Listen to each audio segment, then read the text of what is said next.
Hey everybody, I'm Todd Bailey with SEOservices.com. Happy Casual Friday to you. I'm joined today with Phillip Brooks, who is Department Head of the Content Development Team. How you Thanks doing? for joining us. Oh, glad to be I here. must say that is a wonderful mustache. You're supporting in efforts for the Movember Foundation for Prostate Cancer. That's correct. I was happy to lend my face to a charitable feature, and it's nice to be able to help out by doing something pretty much as simply as sleeping late every day and not spending an extra few minutes grooming myself. So You wear it quite well. Thank you. Well done. So let's talk a little bit about content and why it's important. Really, let's start at the basics. What is content? Well, content in the context of what we do here on a daily basis is creating content, creating options for the pages or words for the pages. It's kind of a holistic viewpoint. We're not just putting text on the pages. We're putting images. We're putting aspects of design. We're including aspects of art, video, and things like that. So it's an amalgam of all kinds of different features. However, in the context of what I do on a daily basis, what we're doing is creating text for the pages that is both appealing to the end user as well as to the bots that crawl for the search engines. Right. Yeah, we're going to get to that in a little bit. So what's the difference between content marketing and copywriting? Sure. Copywriting is essentially a subset of content marketing. It's a skill that's honed as part of an overall value package as a content marketer. As I alluded to earlier, the copywriter has a huge part to do with what you're doing when you're creating content for a page. My immediate group that I supervise, that's what they do on a daily basis, is create written content for pages. So what we try to do is optimize those pages for both SEO value and readability, so that they're not just keywords being stuffed into a phrase. That they stand on their own merits and have a value for the reader that will make people want to share that content, because that's really what we're ultimately looking for. Because the search engines nowadays really put value on content that is shared and disseminated amongst their users, and that's one of the things that Panda's really kind of drilled into our heads, is that we want to make content that stands on its own. Yeah, and is that the answer to this next question, which is my $1,000,000 question? Why is content so important to the SEO bots? Yeah, I mean that's absolutely correct. I mean it's one of the things that I like to explain to clients is that we're working in the situation where we don't actually have control over the algorithms that the search engines use, but we have a series of best practices that we know are effective. And one of the things that makes us fairly unique in this space is that we're so agile. We can back up and make changes based on what we find that suddenly starts to work, or we start to lose effectiveness or traction. So one of the things that that I try to do every day is look and see how the content that I'm doing is being recognized, and see what we're creating on a daily basis is getting shared and being retweeted and being posted to Facebook and things like that, because that's ultimately what we're looking for.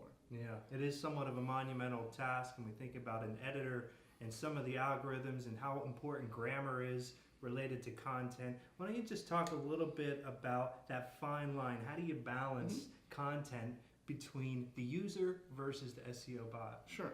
Oh, I think one of the most important things to keep in mind is that the content needs to be razor focused, and by that I mean is the page itself has a context, and that context is important for both sides of the coin.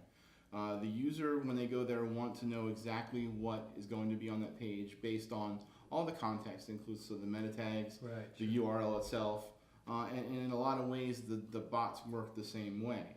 What the bot will do in connecting those particular resources together and say, as a whole, this is demonstrative of a particular theme for this page, and therefore it's focused on this issue. When the user lays eyes on the same content, it's essentially the same thing, but obviously theirs is more of an amalgam of the visual stimulus, Right, the video, what's on the text. So they kind of work the same way. It's just that they have different means at which to arrive at the same conclusion. Yeah, and that conclusion is often difficult when you're managing a client. Why don't you talk a little bit about managing clients and educating them on the SEO value versus that front end appearance. Sure. A lot of times, we do achieve, we do get to the point where part of what we do is educating our clients on what SEO is and what it isn't. A lot of times, germane to what I do on a daily basis is we generate a lot of off-site hosted articles and written content of that nature that has a specific value for SEO, while it may be a little bit more difficult to see, the content itself as something that exists in and of itself. But it has the linking value that we're shooting for when we're creating off-site articles and tasks and things like that. But what we're trying to do ultimately is create high page rank links full of content that is, related to the client themselves, but also give them the ability to, they're still readable. They still have, value in and of themselves. Mm-hmm. Good point. Can never forget about the links. And what about social? How do you integrate that with content? Sure. One of the big things that we do here is article marketing. So, that's something that we definitely work on when we create content, when we create articles, utilizing social media to disseminate those amongst the client base.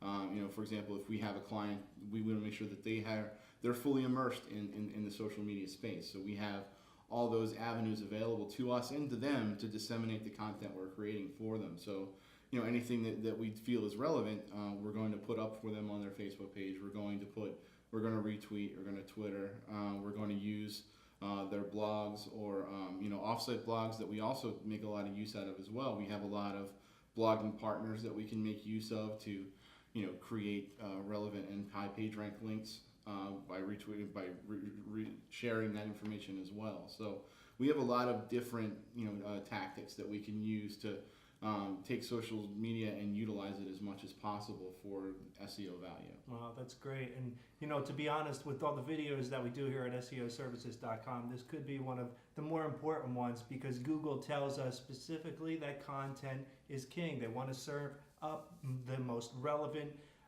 results for that query. So why don't you just leave us with a tip? Is there any tips that you have regarding content? Sure. I think one of the things that Todd actually touched on there, and this is a maxim that we all live by, is that content is in fact king.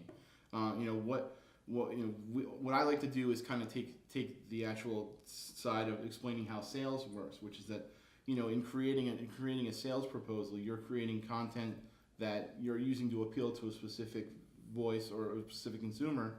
And ultimately, that's sort of the same model we want to do with our content. We want to appeal to consumers as this is an important resource that we want to share with other consumers or share with other users, and that in the end will make that content shareable, and therefore give it a much more increased social presence over the net and increased social media value as well. I love it. That's great. Really targeting the audience and focusing on who you are targeting. So that's great. Phillip Brooks, Head of Content Development. Thanks. I appreciate you Todd. coming in. Again, I'm Todd Bailey with SEOservices.com, and happy Casual Friday to you. Everybody.